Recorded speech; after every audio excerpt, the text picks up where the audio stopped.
देश का पहला पीपीपी मॉडल आधारित रेलवे स्टेशन देश को समर्पित किया गया है। जो सुविधाएं कभी एयरपोर्ट में मिला करती थी वो आज रेलवे स्टेशन में मिल रही है। आधुनिक टॉयलेट, बेहतरीन खाना पीना, shopping complex, hotel, museum, gaming zone, hospital, mall, smart parking, ऐसी हर सुविधा यहां विकसित की जा रही है। इसमें भारतीय रेलवे का पहला सेंट्रल एयर कॉन्कोर्स बनाया गया है। इस कॉन्कोर्स में सैकड़ों यात्री एक साथ बैठकर ट्रेन का इंतजार कर सकते हैं और खास बात यह भी है कि सारे प्लेटफॉर्म इस कॉन्कोर्स से जुड़े हुए हैं। इसलिए यात्रियों को अनावश्यक भागदौड़ करने की जरूरत नहीं होगी। भाइयों और बहनों, ऐसे ही इंफ्रास्ट्रक्चर की, ऐसी ही सुविधाओं की देश के सामान्य टैक्स पेयर को, देश के मध्यम वर्ग को हमेशा उम्मीद रही है। यही टैक्स पेयर का असली सम्मान है। वीआईपी कल्चर से ईपीआई यानी every person is important, EPI की तरफ ट्रांसफॉर्मेशन का यही मॉडल है।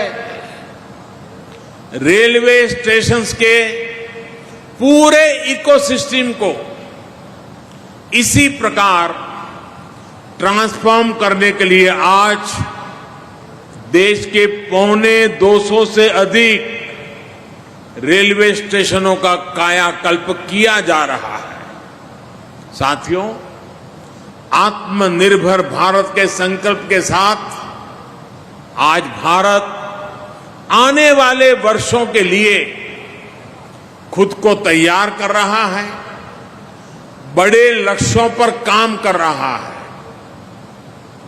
आज का भारत आधुनिक इंफ्रास्ट्रक्चर के निर्माण के लिए रिकॉर्ड इन्वेस्टमेंट तो कर ही रहा है, ये भी सुनिश्चित कर रहा है कि प्रोजेक्ट्स में देरी ना हो, किसी तरह की बाधा ना आए।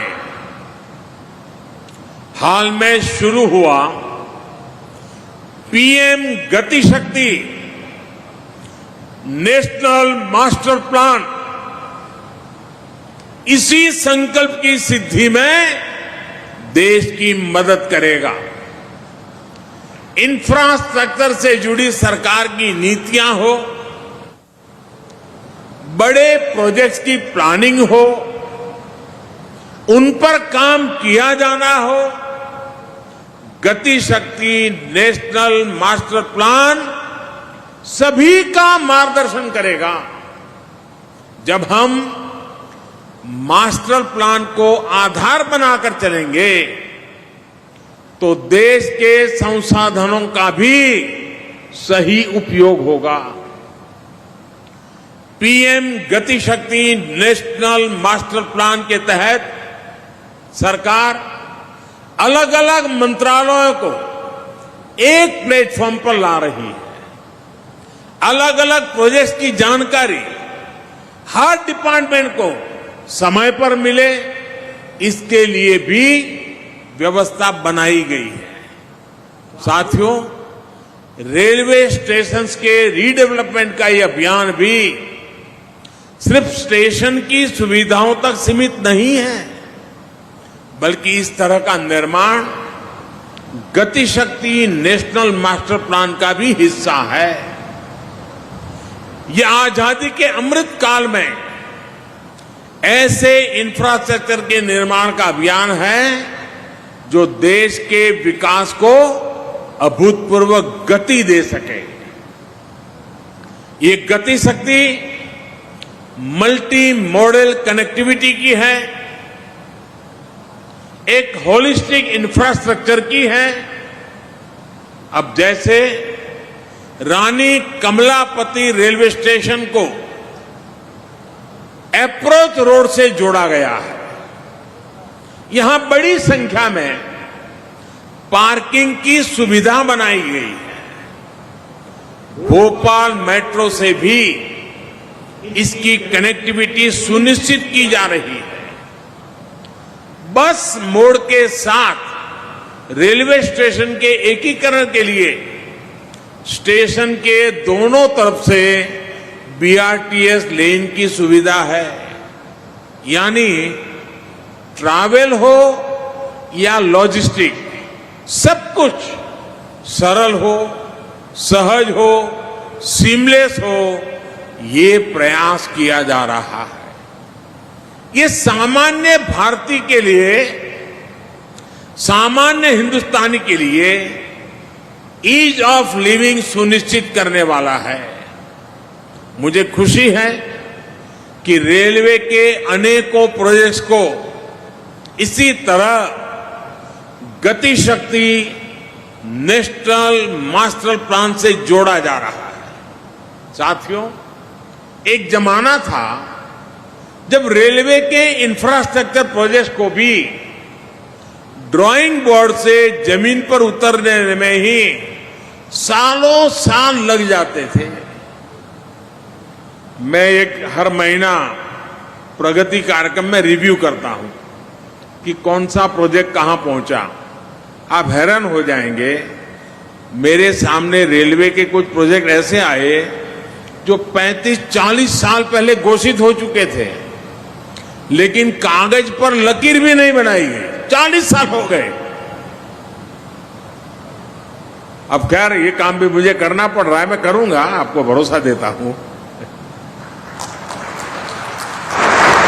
लेकिन आज भारतीय रेलवे में भी जितनी अधीरता नए प्रोजेक्ट्स की प्लानिंग की है, उतनी ही गंभीरता उनको समय पर पूरा करने की भी है। ईस्टर्न और वेस्टर्न डेडिकेटेड फ्रेट कॉरिडोर इसका एक बहुत सटीक उदाहरण है। देश में ट्रांसपोर्टेशन की तस्वीर बदलने की क्षमता रखने वाले इन इंफ्रास्ट्रक्चर प्रोजेक्ट्स पर अनेक वर्षों तक तेज गति से काम नहीं हो पाया था, लेकिन बीते 6-7 सालों के दौरान 1100 किलोमीटर से अधिक रूट को पूरा किया जा चुका है और बाकी के हिस्से पर तेज गति से काम चल रहा है। साथियों, काम की यही गति आज दूसरे प्रोजेक्ट्स में भी दिखती है। इंडिया टीवी हर वक्त हर जगह डाउनलोड करने के लिए सर्च करें India TV news Google play store या ऐप स्टोर पर।